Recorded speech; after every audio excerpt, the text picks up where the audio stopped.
project, titled Democratizing Cultural Participation, was dedicated to increasing the role of youth and fostering intergenerational collaboration in the field of cultural heritage. Together with our partners from Finland, Poland, Greece and the Netherlands, we created an international interdisciplinary network of researchers and practitioners committed to building a more open, democratic and inclusive cultural space. Our project was built on the research conducted in 2023 when we in particular focused on the local creative ecosystems located in non-urban areas, and this time in 2025 we predominantly focused on the urban settings of northern, southern, western, central and eastern Europe to have an interesting comparative analysis of the case studies, institutions, NGOs and foundations which are predominantly focusing on youth participation and non-hierarchical modus of operandi, which is enabling the co-creation, participation, skills development and capacity building of predominantly youth. As part of the project, we organized workshops, seminars and expert meetings which enable to exchange of experiences and the development of good practices to support youth participation in cultural life.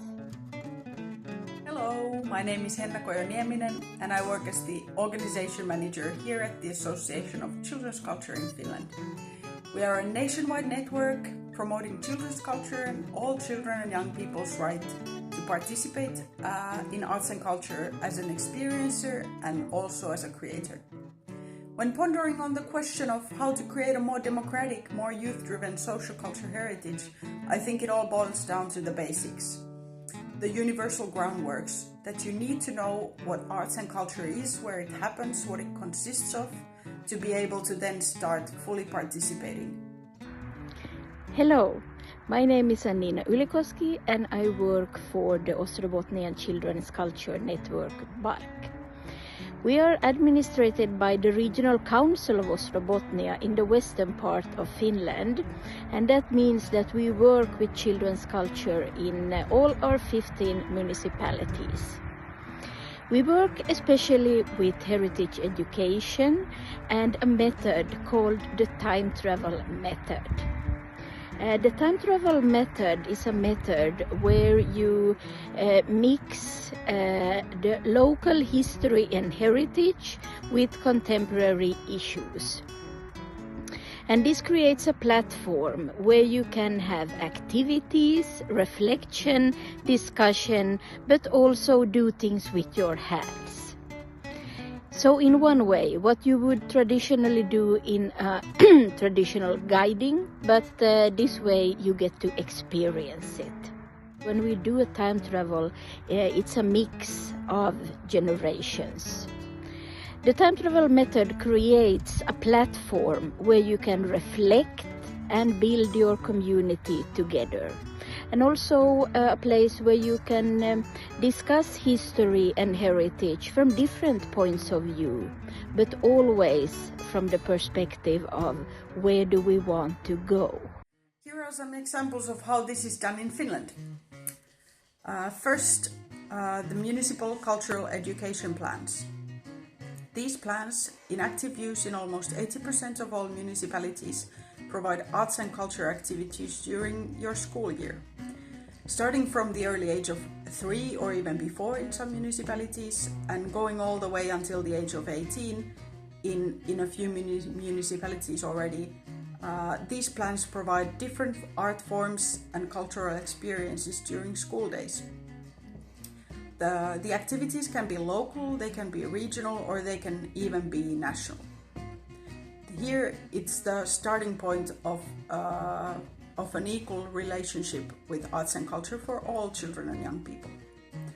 To be able to participate in different art forms and cultural activities that interest you in your leisure time without worrying about your disabilities, your language, your cultural background or any personal traits, gives you the right and the possibility to develop arts and culture that is interesting to you.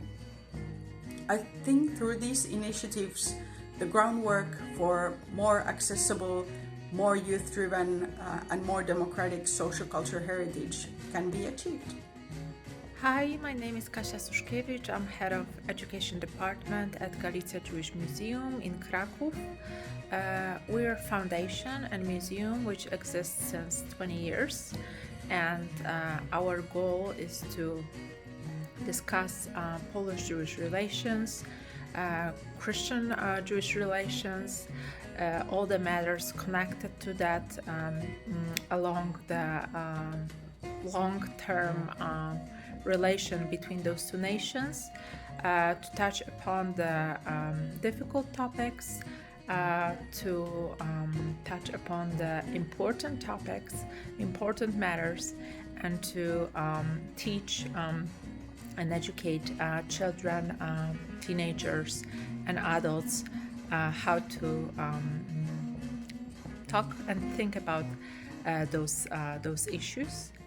Engage the young people to read the stories, to go back to history, learn history, but more than that, to take from the past lesson to the contemporary, lesson to today, and to try to understand how the world works, and what can we learn from the past, and how we can make today's world a better place. This is what we do every day at Galicia Jewish Museum, and in those various forms, we try to engage different group of people to study the topics of Polish Jewish relations.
We have been also in particular inspired by Tell Those in Charge participatory report, which was coined throughout 2024 as a part of Tell Those in Charge methodology conducted by a plan of national arts in Portugal as part of the legacy of the Portuguese presidency in 2021 in the EU Council, when the Porto Santo Charter was coined, and based on the extensive dialogue and mapping conducted in 2024, a youth addendum was issued in 2025, which was bringing several call for actions spelled out by young people spanned of over whole Europe, and we wanted to determine how in reality those principles could be implemented in the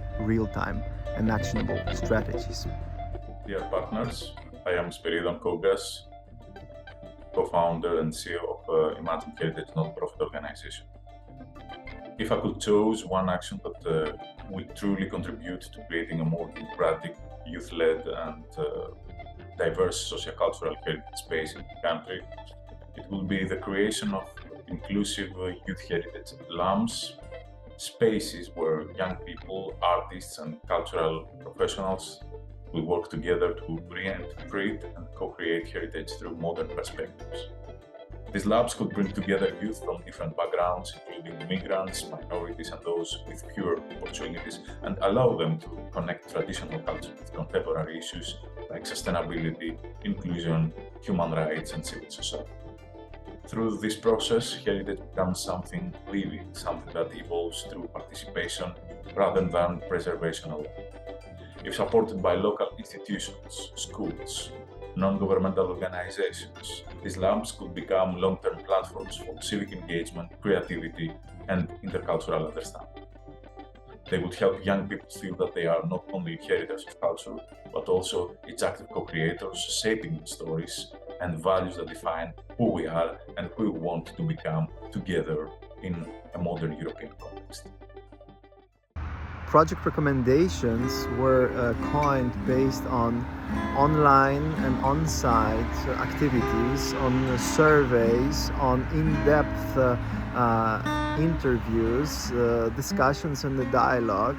And we have been also consulting students of the Jagiellonian University and been connecting the professionals with students. The students were developing their own projects, hypothetical ones, and we're learning about the mature implementations conducted by the professionals and promoters who we have invited into the consortium. Promote intergenerational collaboration by fostering projects that connect youth with older generation to facilitate knowledge transfer and social integration. Enhance youth-focused initiatives by developing more engaging, innovative cultural programs tailored for young audiences. Increase financial support for cultural institution and youth participation projects to improve quality and accessibility. Expand inclusivity by broadening cultural representation to include a diverse social group, including minorities and immigrants, ensuring all feel represented. Support capacity building by providing mentoring and support structures to sustain youth engagement and develop cultural competences. Leverage expertise by better utilizing cultural heritage professionals' knowledge and experience, especially in developing youth-targeted projects. Modernize programs by intercultural elements such as youth culture, art, music, and fashion to increase relevance and appeal. Improve communication by providing timely, clear, and accessible information about cultural events through modern channels such as social media. Address challenges by encouraging cultural institutions to be bolder artistically and more open organizationally in promoting synergy and critical thinking.